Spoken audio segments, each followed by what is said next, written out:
Hi y'all. I thought I'd stop by for a little chat today. I'm I've been kind of out of the loop for a while. Some of you have noticed. And I have gotten quite a few messages wondering if everything's okay.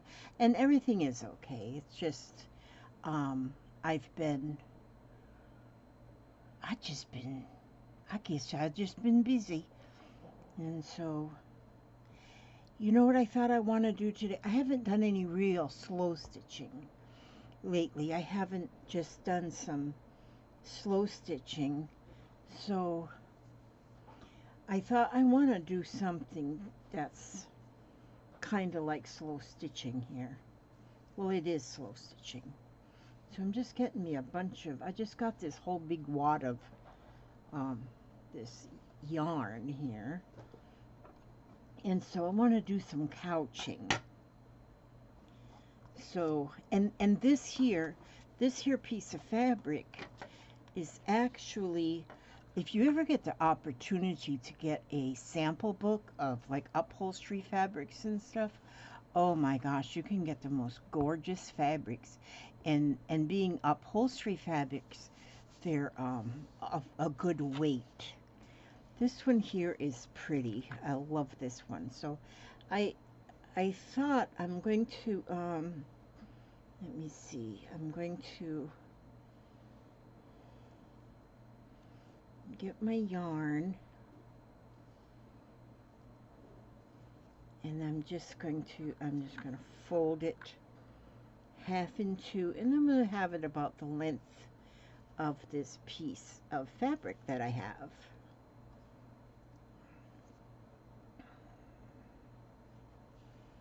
I have had quite a busy week and a half. My granddaughter came down from Alabama, and she stayed for 9 days, I think it was. And oh, it was so good to see those great grandbabies. She's got two little ones. Taylor is 8 and in a 3rd grade, and Ella is 4 and she's going to preschool. So today was their go to meet the teacher day.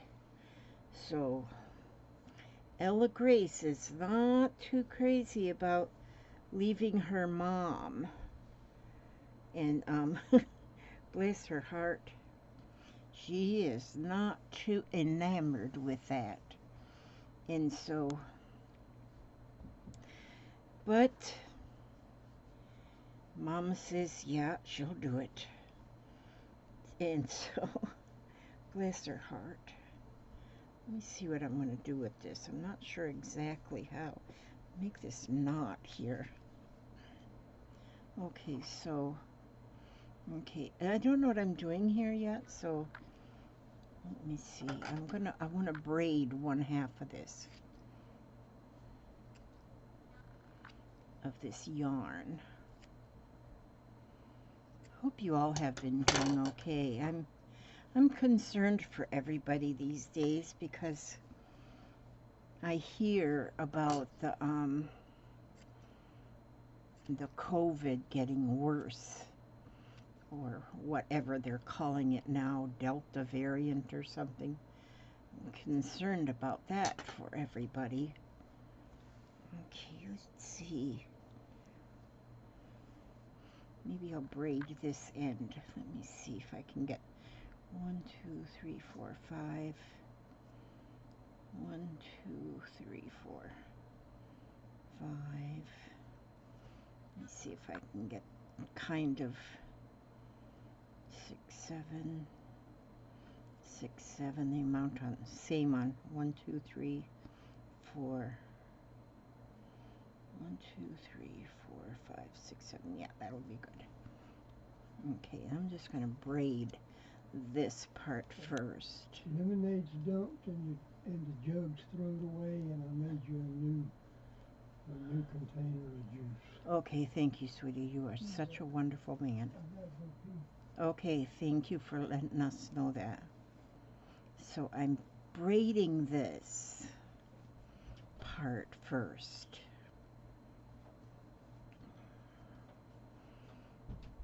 And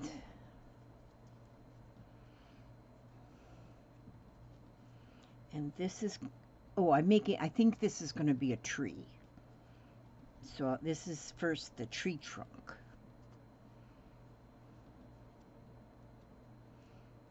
Okay, let's see how this goes now. Tie the bottom of this. I've been thinking lately, you know, there's so many different things that I do, and I think I want to, I've got everything I need for quilling, and I think I want to start doing some more quilling again too, you know, with paper crafting. And I've seen somewhere where you can buy quilling kits that are like a kit, but actually it's like you use quilling. It's like coloring pages, but you use quilling instead of coloring. And I thought, I've got coloring books, and I've got coloring books, and I've got um, a lot of quilling papers, quilling strips. I thought I am going to try that without having to buy a kit because I've got it all already. So, but this isn't quilling here. This is just playing. So, I want to couch this on here. And so, and when you're couching, is all you are doing is stitching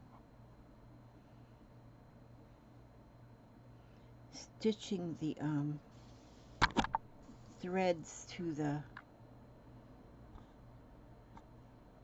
Did I knock my camera all out of whack? Stitching the cord down to the fabric.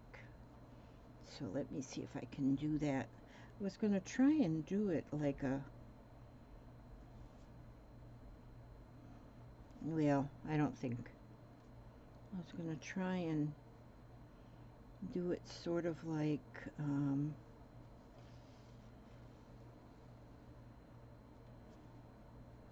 where it would go right along the pattern of the braid, but I don't think I'm going to get that, but maybe.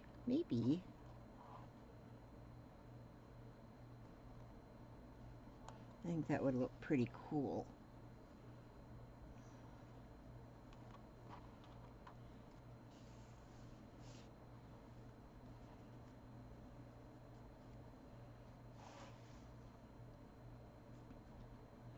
You gotta be careful not to pull it too tight, or the fabric underneath will get all like jumbled together, you know, like squeaking together. How'd that get in there?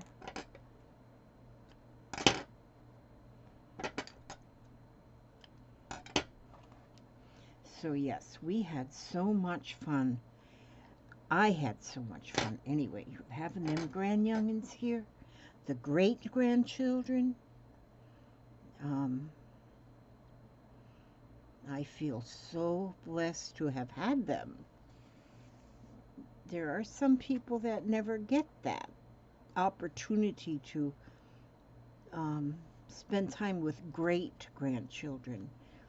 And I have got a bunch. There's only just those two that I get to see, you know, once in a while. About once a year they come down. They try to come more often. Sometimes they do come more than once a year. But,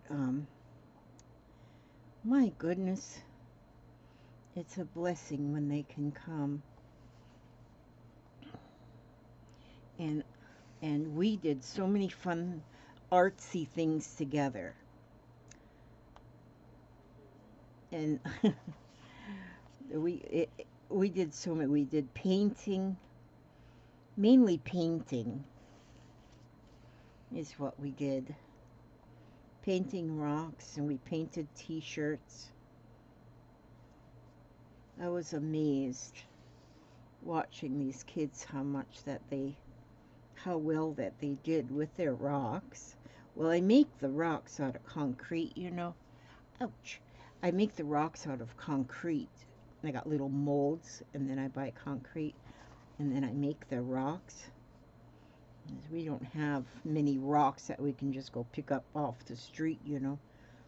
There are some places you don't have to make your rocks. You already got some. Florida is all sandy, you know, so not so many rocks.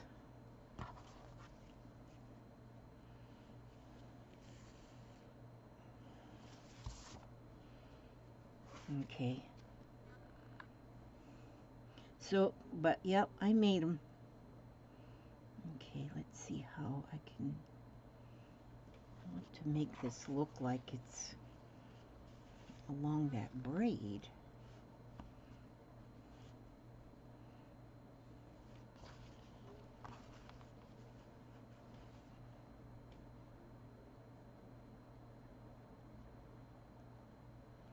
We've been having some thunderstorms.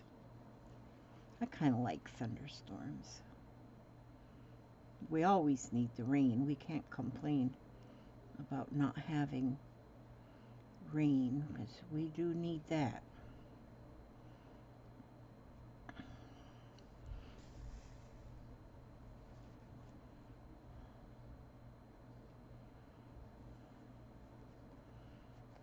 I'm kind of concentrating on seeing where I'm putting this thread.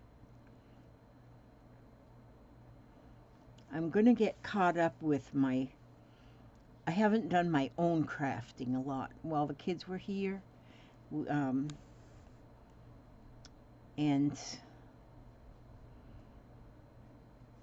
because I was doing with them, and then I'd want to, when I was not actually doing something with them, then I would be sitting in my lazy chair and doing some crocheting. And so I did get a lot of crocheting done, though. But as far as coming in here and doing videos, no, that stuff kind of went by the wayside. So I got to get caught up with that. I know I'm behind on doing my my country flags, because my next flag was Poland is a red and white flag. So I'm probably going to do that one in the morning and then start getting that going again. Now see here, I just couched on just the bottom part of my tree. See how it's I braided it, and then I tried to keep the stitching along with the line of each tuck of the braid. That looks kind of good. And the coloring is just a little bit different, not much, you know. And so then I want to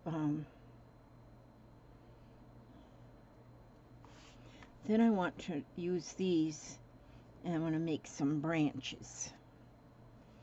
So let's see, we're going to split these up to, I think, about 4.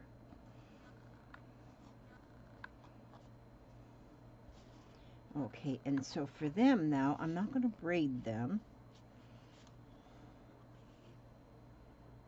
I think I might twist a little bit here.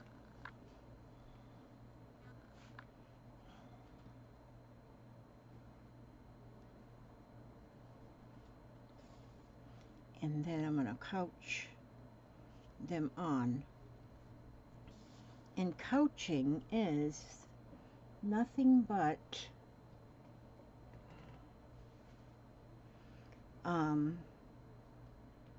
stitching something to the top of the fabric, and any way you want to stitch it. I poked myself in the finger a little bit there. And any way you want to stitch it, you stitch it. You can couch, oh darn it, just a minute, I gotta, Excuse me while I reach for my Band-Aids. Dang it.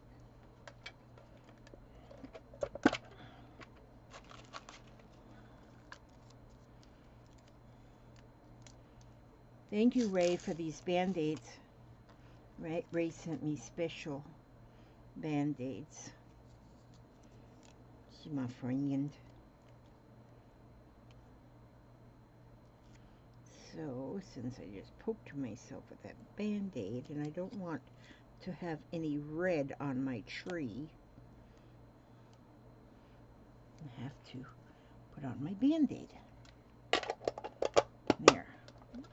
So,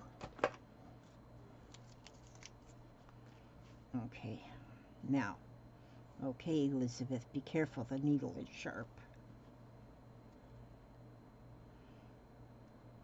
I take a blood thinner, so because I take a blood thinner, I kind of have thin blood. Okay, now I'm gonna, now see, I couched that much of it. I got 5 strands there. Now I'm splitting that, and I've only got 2 strands right here. And I will keep going with just the 2 strands. And there's any kind of a stitch. And now I'm just doing what I call a whip stitch on here. You can do any kind of a stitch. You can do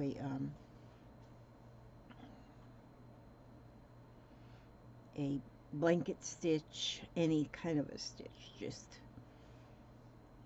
stitch it. That's all I say. Just stitch it.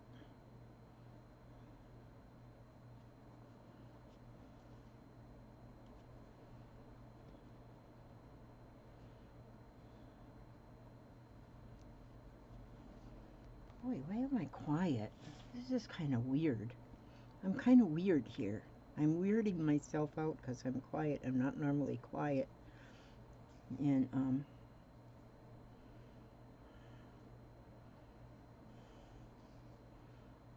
Jeffrey was here till this morning, and then now he went home. So we were busy with Jeffrey and then his 2 little dogs. Well, 1 big dog and 1 little dog, and that's always so much fun. And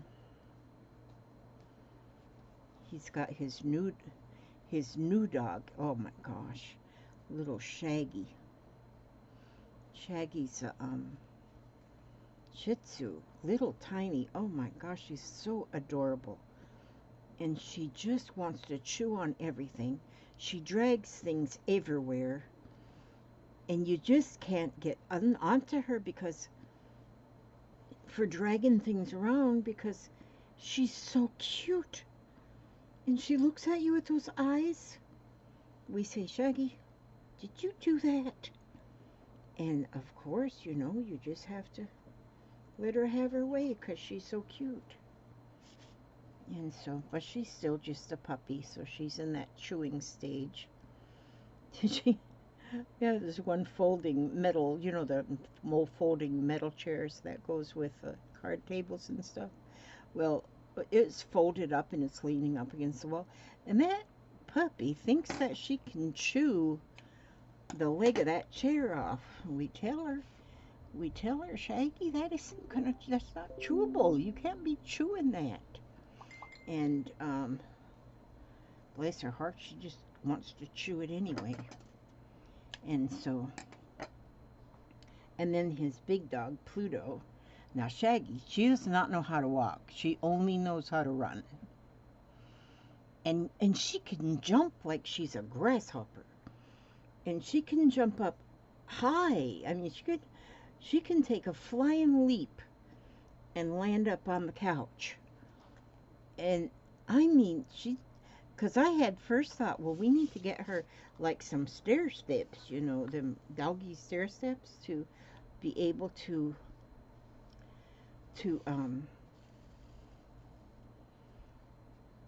get up on the couch and stuff. But boy, she didn't take her long to show us that she didn't need no doggy stair steps. I was thinking about making her a cape like a Superman cape, you know.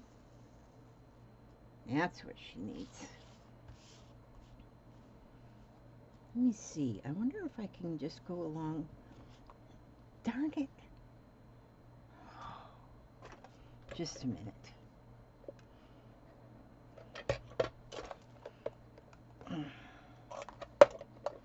Hang on a second. Hang on just for a second.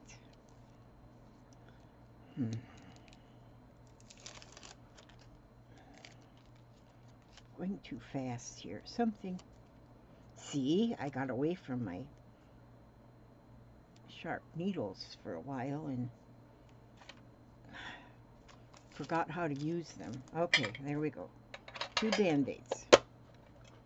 2 Band-Aids. Hopefully this is just going to be a true Band-Aid operation. Now I'm just doing a little bit of a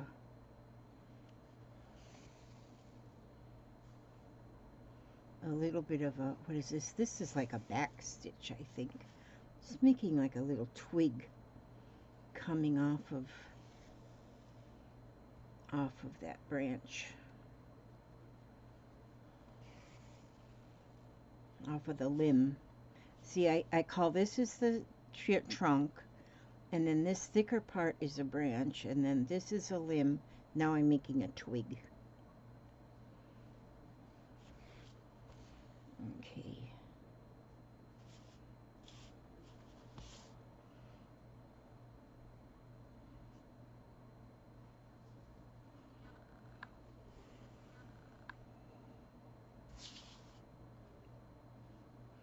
And then my plan after this is to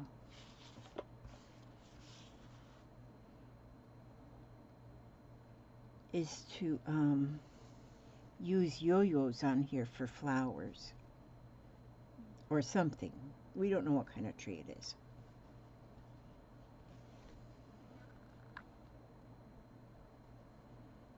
I think I'll put, or maybe I'll put beads for flowers. I don't know. That's one thing when you're doing something like this, slow stitching, you just slowly decide what you're going to do. Okay, let me see. Get this one. Get this down here. Actually, now them Band-Aids work like a thimble, like a finger thimble.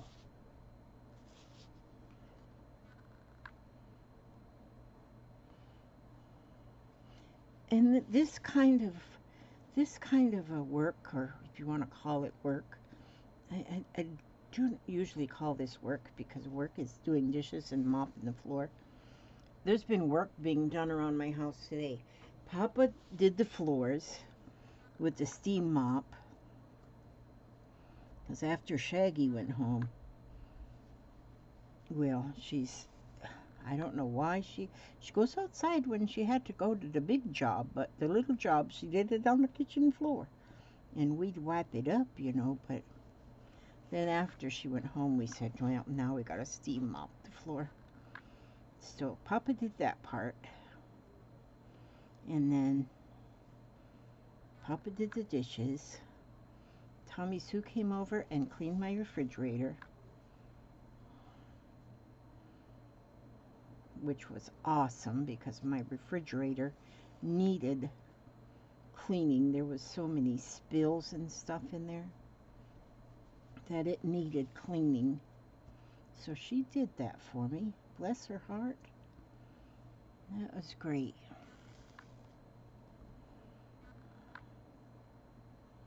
I have been watching some, I don't know even how I got started watching them, but I've been watching some videos.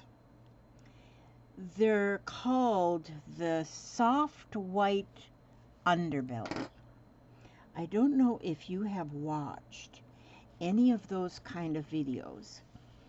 This man, his name is Mark, and he interviews people who are just Well, some just are down and out. They're just down and out. I mean, he has interviewed people on Skid Row. He has interviewed people that are in the back valleys of the Appalachian Mountains, Appalachia. Um, and when it is amazing to listen to what you learn from listening to these people on Skid Row, people who live there, and how they got there, what they usually tell about their childhood, and um, just about their feelings. And you know, there are some people that I have heard talk about homeless people as in a bad way, like they're bad people. And I'm telling you, they're not all bad. They are not all bad. They are all in a situation. They've all got a different story. They've all got a different story. And every story is sad. And you know, we haven't walked in their shoes, so we can't judge at all. And so, but watching these, listening to these stories is just amazing. And for one thing, it gives you stop and think about all that you have in your families.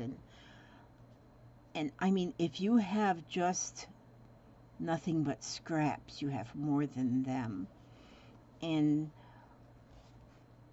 you know, some people are there by choice, but why did they make that choice?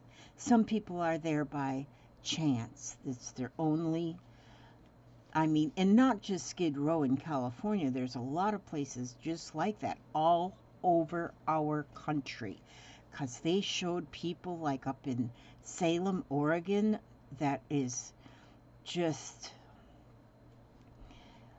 streets and streets and streets of tents that people are homeless, and you just don't know why they are homeless. There is Seattle, Washington. There's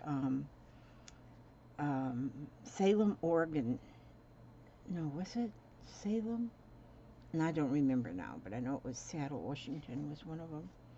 But it is so sad to watch these things. But at the same time, you know, when you watch these things, you learn a lot about why, you know, you learn about the people who are you know, so many are addicted to drugs. Were they addicted to drugs and that's how they got there? Maybe. Were they not addicted to drugs but got addicted to drugs once they got there? Maybe. Are they addicted to drugs? Maybe not. Some of them are mentally ill in some way and just kind of do not have a family. There is, and what this man Mark, who does this one program, the Soft White Underbelly, he is a man who is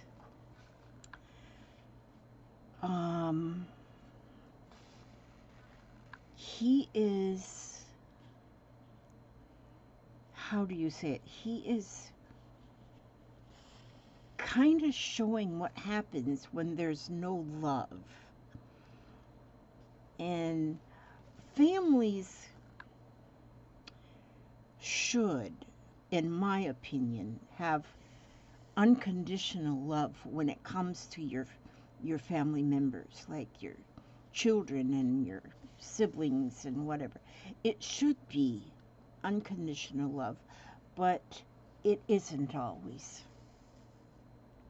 And a lot of these people that I've watched so far anyway, that have been interviewed, um, have come from a childhood where there was no love.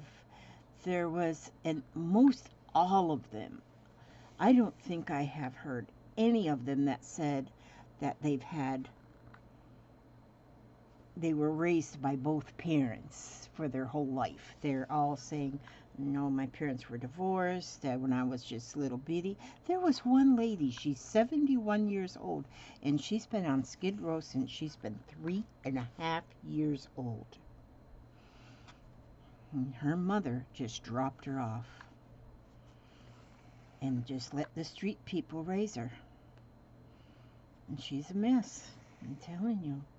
I mean, she's not a mess. I shouldn't say that. I don't want to judge people. I don't judge people. But, oh my word, just, it really makes you appreciate what you have. And, I have had,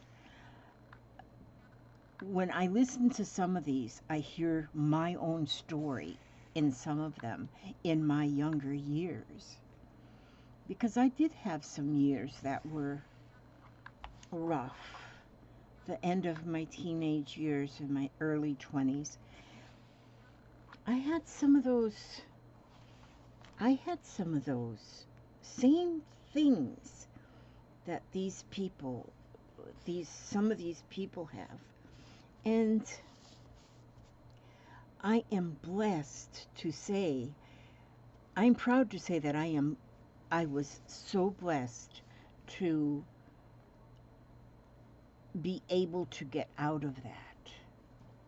Because I was right on the brink of being exactly like some of these people that are living in a tent for whatever reason. But I really feel like there are angels among us. There really is. I mean, angels among us. And my husband that I met when I had 2 children, at the time I met him, not Papa, I had a husband before that, and I had 2 children. One was age 4 and one was a year old. And I met him one day and married him 29 days later. And 29 days later, and sometimes I wonder, could I really have loved him in 29 days? I mean, we had our marriage license a week later, and then married him 29 days. It was 29 days before we actually got married, had a little wedding. And we would have gotten married before that, but my mother, after we cleaned off the fan, you know how they say poop is going to hit the fan? Well, yeah, we cleaned off the pan because the poop did hit the fan when she found out I was going to get married. And so yeah, I didn't hardly know him, and I married him. But you know what I saw? I mean, he wasn't rich. What did I see? I saw security, I think, is what I saw. And I married him, really not knowing him. And I stayed married to him for 24 years, until death did we part. I took care of him in his last days when he was very sick with Alzheimer's disease. I took care of him until his last day. And I felt I really owed it to him for what he had done for me. And he treated me so wonderful for so many years. And I thought, I could have been one of those that ended up in a place like Skid Row, you know? And, but no, I absolutely was blessed. So,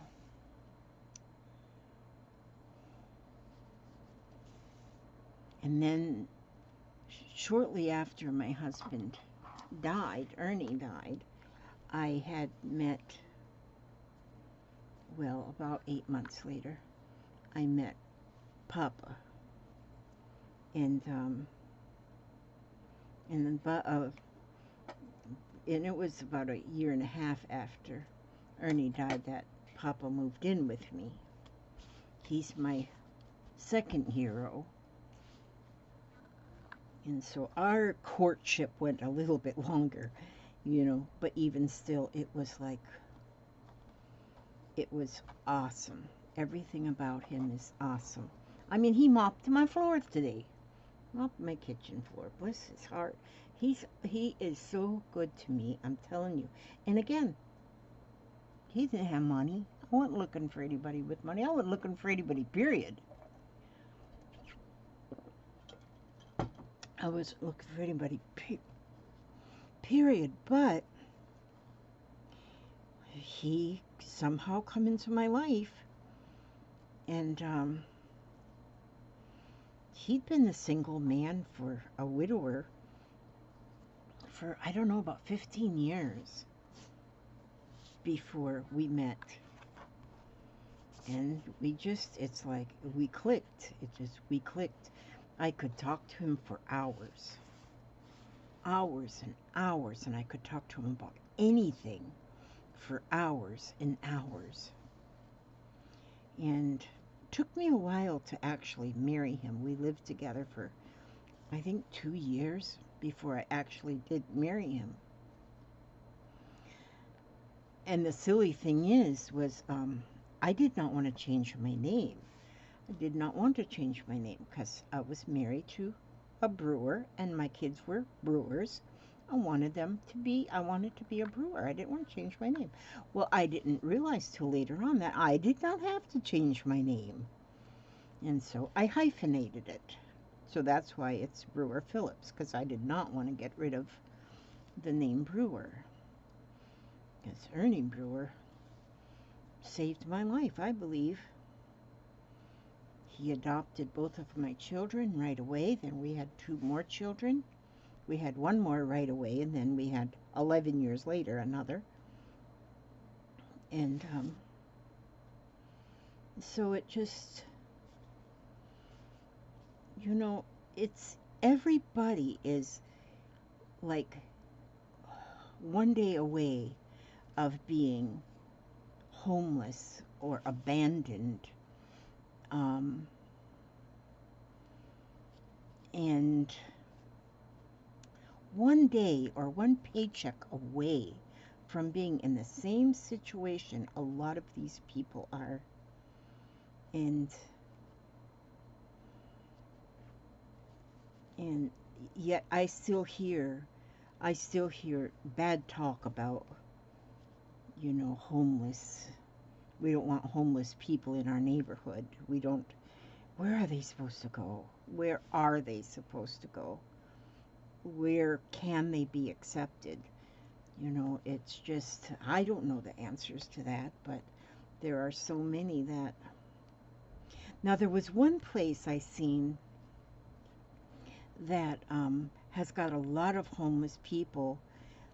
On one of the videos, I don't know if that was a soft white underbelly or if that was another one, but where they have actually got portalets put up for them, and they have put in water lines. So there's like water spigots for them. I think that one was in Oregon. And so that the people can actually have someplace to go to the bathroom and someplace to get water to clean up with. And that's amazing, I think. I mean, and then there's people that will go, so many volunteers that just go and bring food. That is awesome. And so I mean, what would you do? What would you do for the homeless? I mean, there is so much. Well, you just don't realize. We have homeless people in our neighborhood. They just live in the woods. They just got a tent in the woods, and you see them walking up and down the street. They collect aluminum cans and then they go recycle them and that sort of thing. And a lot of the people, even though on that I heard on Skid Row do have, they get like a check. They they say we draw a check. Some of them are on disability, and they can get food stamps and that kind of thing, even though they don't have an address to call home. And so now see how this side of the tree is coming up right here now? See, I've got, just that much of it there. And then I still have more to go here. But I like to learn. I like to learn. I like to know about, and I'm not a judgmental person. I I love people, and my love for people is so unconditional. It is so unconditional because I know everybody is different. Everybody is different. And so when I say I love somebody, I love somebody. And it is unconditional. My kids, I mean, if I wasn't some of them's mother, I'd throw them off to the wolves. Not really, I wouldn't do that. But I wouldn't throw my kids to the wolves for nothing. But none of my children have become president, and none of them are the city mayor, and none of them are brain surgeons. I don't have any of those. My children are regular. And I think most everyone in my family that I know is just plain regular. I don't think there's anybody homeless that I know of in any of my family. I know my kids, my grandkids, and they've all got a place to live. And they're all doing just fine. But I don't know in my distant relatives if there's any homeless people, because I don't, I've lost contact with cousins and stuff like that. So that I don't know. But of the ones I know of, they've all got places to live. So what I'm doing is I'm just here, and I'm just couching on these yarn pieces. I don't know how many I started when I braided down there at the bottom.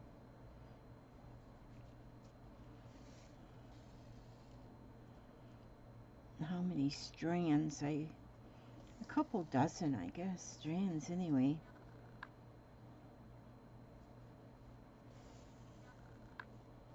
Oops, that didn't go around.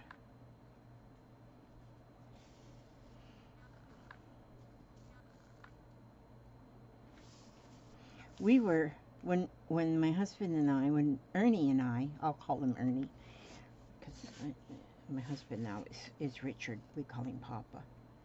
All the grandkids call him Papa, so everybody calls him Papa. And he even gets called Papa at the doctor's office. Well, except for one lady at the doctor's office calls him Trouble, but it's even what she writes on his little card, because when we get another appointment, she gives us an appointment card. She'll either put Mrs. on there or Trouble, so we know which card belongs to who's next, who's on second, who's on third, whatever. Trouble. But now I forgot what I was going to say. When that memory starts going, good grief. It's interesting. I was going to say something about Ernie. Don't remember what it was now. That's how quickly I can forget. So, you know what? Slow stitching is so darn relaxing. So, so. And see, I'm sitting right here in front of my computer. And that's my laptop is right there. Right there. And so that's why I can I can sit here and do something like this and then just watch videos on my laptop. And I just love learning things. Although, oh my gosh, I read one of the things that interests me too is different religions and different customs and why. Why do they believe what they believe? And I was I wasn't reading, I was watching. It was a pastor, and he was a pastor to, well, I'm not sure if I remember exactly what the religion was, the brand name, so I won't say it in case it's wrong. But they actually handle serpents. They do serpent handling, so they get like rattlesnakes in there. And the patrons, the customers, what do you call them in a church? The people of the church will handle those rattlesnakes. And if they get bit, then they just get bit. And but and then they also drink strychnine. It's this one, and this pastor said it is in the Bible that you're supposed to handle serpents and you're supposed to drink strychnine if you believe. And I guess if you believe, and it's true that you truly believe, then you won't die if you're bitten by a snake. But they have had people die. In fact, this man, and he's the pastor, he said his own father died, bit by a snake, by a rattlesnake. Now, I don't think I would be one to be able to. I'd have to say no thank you. I'd have to say no thank you to that one. So I would not want to be bit by a rattling snake. But boy, you can learn so much. You can learn so much watching these videos. And then after I watched like that video, I said, that can't be true. That guy must be making things up. So then I Googled it then to see what I could find about serpent handling. And sure enough, there is plenty of information on the serpent handling in churches. No, that would not be me. No, no, no, no, no, no. No snake charming for this woman. So,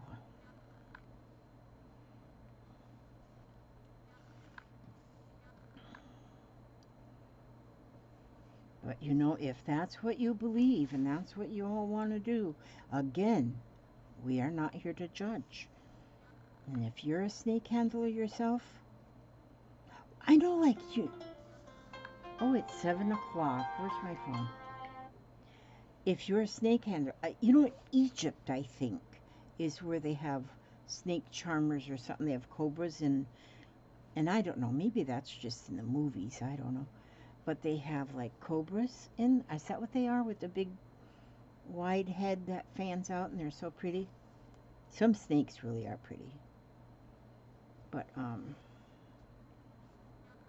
I think they just get their little snakes to dance. I don't think they handle them. I don't think so.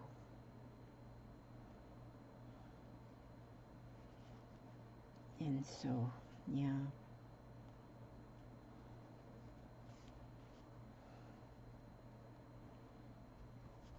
Look how pretty that is going to be. That's going to be so pretty. I'm just going to, instead of doing, I said I was going to put,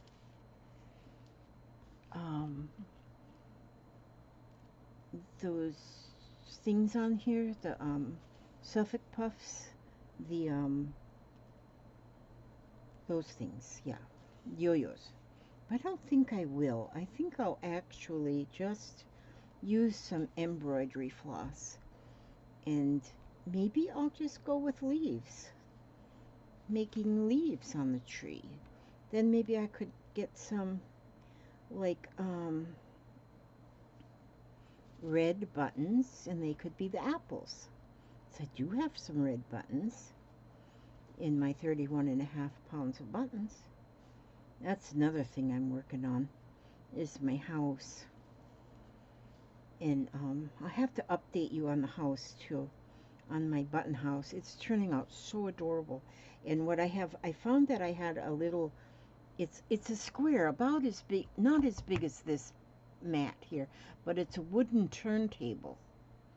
It's wooden, and it's like a turntable, like a whatever you call them. You put it in the middle of your table and put all of your condiments on it and stuff. Well, I'm going to put it on that. And I want to fix that. It's black right now, really a grungy, but black. So I think I want to make it look like a ground. So, and like the ground. And so, I don't know, I'll probably do something like with some, oh gosh, if I could just think of words, I'd be in good shape. I could be the President of the United States. No, I wouldn't want to be President of the United States. But I want to make it like so that there's a texture on the wood, you know, and then maybe paint it like it's going to look like it's in the wilderness. I might put some trees around it. And I found some little charms. All of these little charms have got little sewing. These are all little sewing things. Scissors, sewing machines, spools of thread. There's an iron, a tape measure, there's a button. They're all sewing things. And somehow I'm going to use some of those in there too. I made a, I actually got one of my needle books posted today on Etsy, which I put one of them little sewing machines on that little needle book. I want to get some more of those things made up. And I kind of spent my savings when my granddaughter was here. I got to build that up again. Build it up.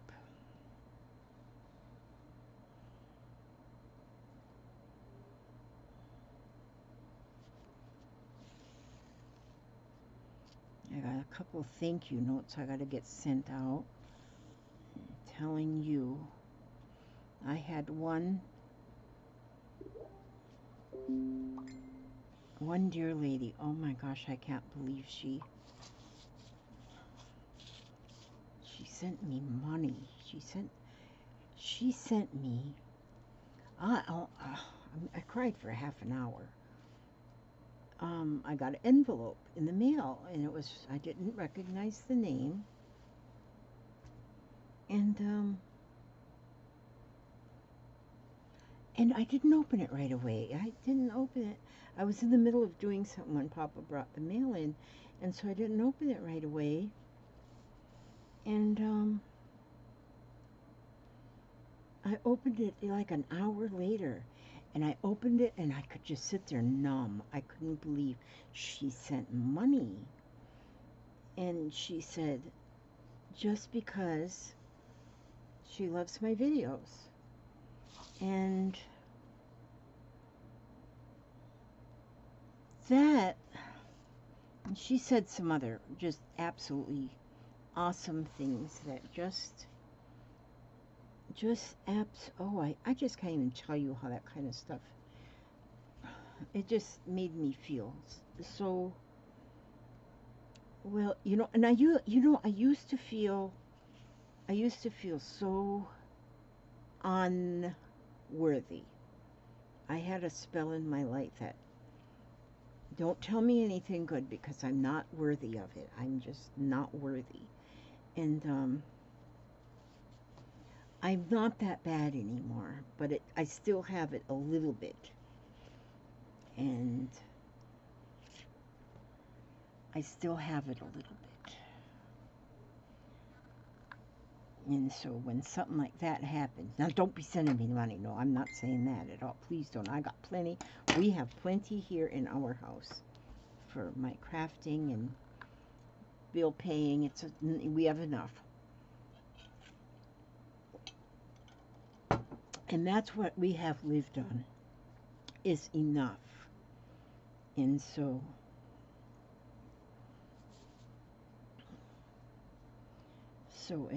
we are blessed for that. We are so blessed.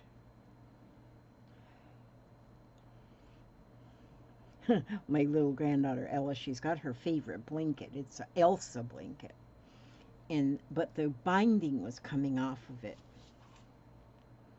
And so she brought it over to me to see if I could fix it.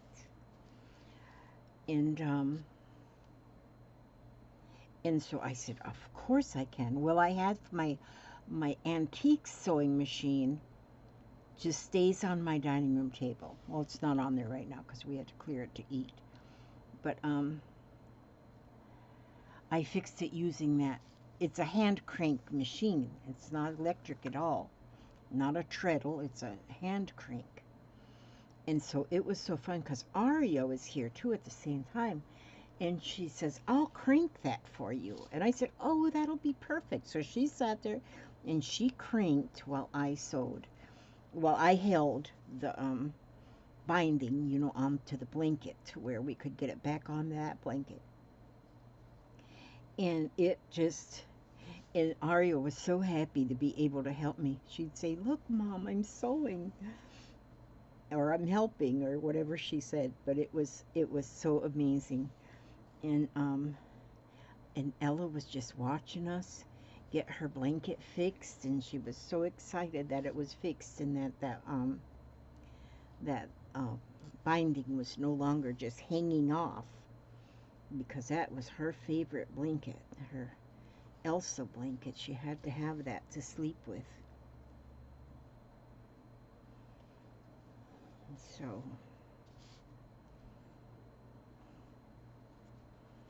but I was happy that I used my vintage sewing machine to be able to do that with. I love that sewing machine so much. I mean, it would take forever and it just only does a straight stitch, but it would take forever to get anything made on there. But then I think about all the people that have used that sewing machine before I did, and how much they had probably made, what kind of things they probably made quilts and their little girls' clothes.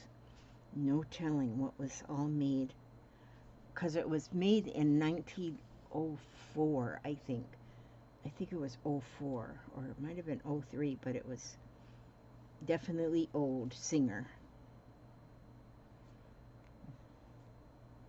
So yeah, boy, I am really keeping y'all. And see, it's been almost an hour, and I'm still working on my tree here. And slow stitching is exactly that. It is slow, but you can sit here and you can ramble on. See, I still have these. I still have some more branches to go, but let's see, I'll probably turn these ones, go a little bit in front of the tree, and these ones over like this. And so you know what, I think I'm going to leave it as that much for right now, and then we'll see what happens.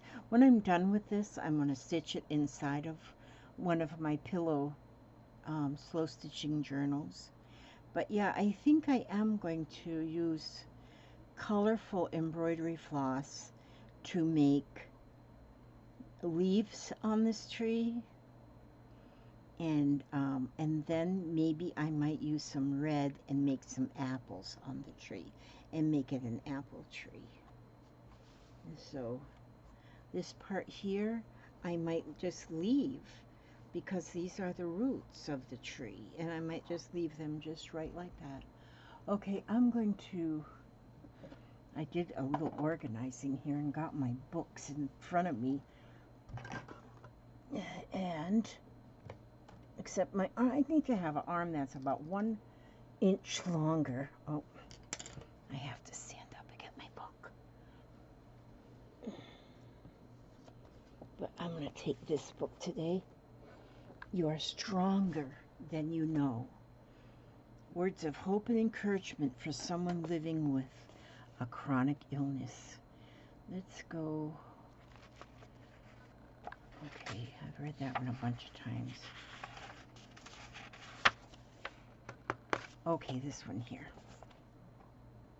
You're making progress with every step you take. There are times in life when everything seems to fall apart. Tears and a million pieces of your heart are all that you have to offer, and not enough time has passed to start the healing process. You long to be rescued from the hurt that is deep inside you, but you know that you can't escape it that easily, yet somehow you take a single step forward, just a small one, but it is a step. And as the days progress, you will take more, some without even realizing it, until you've taken enough to look back and realize that you have moved forward. Along the way, you will have picked up some of those broken pieces of your heart and put them back together again. Even though it's hard to imagine now, you'll be stronger and braver than before. That was written by Cody Cohill. And God, this matches so much what I was talking about just in my life. You're making progress with every step you take. I ask God to watch over each and every one of you, every step you take, every move you make, and bring you back safe, sound, healthy, and happy to the next video. God bless and keep you all.